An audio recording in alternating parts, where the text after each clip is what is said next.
Personnes qui ont perdu leur emploi ont fait le choix de perdre leur emploi.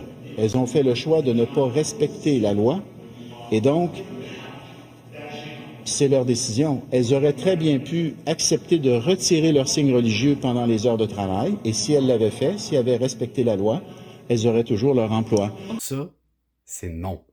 Ce que Bernard Drinville a dit, c'est le truc avec le moins d'empathie envers des gens qui souhaitent travailler dans notre système d'éducation québécois. Puis bon, aussi, c'est de dire comme, ah ouais, bah, vu ton habillement, t'as fait le choix personnel de perdre ton emploi. C'est un peu de dire, vu que tu t'habilles en mini-jupe, t'as fait le choix de te faire violer. C'est ce même niveau qui parle. C'est insensé. Parce que là, on n'est plus dans le laïque. J'en ai déjà parlé dans d'autres shorts. Et il renforce encore la laïcité. Et là, ce que Bernard Drinville a dit, c'est littéralement, oh, ils ont choisi de ne pas travailler. Ils ont choisi leur religion face à leur emploi. Mais c'est pas ça le choix, c'est pas ça le débat, Bernard. Hein? Tu dis, cette personne-là, tu as une religion, je ne t'aime pas. Alors qu'une personne qui serait chrétien, qui aurait une croix en dessous de son chandail, ça, aucun problème, parce que ça se voit pas. Et c'est qui a des voiles? C'est les femmes. Et qu'est-ce que Bernard Drinville veut en ce moment?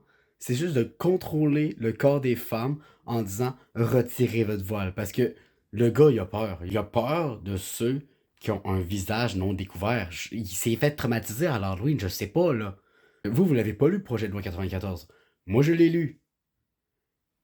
Tabarnache! C'est intense.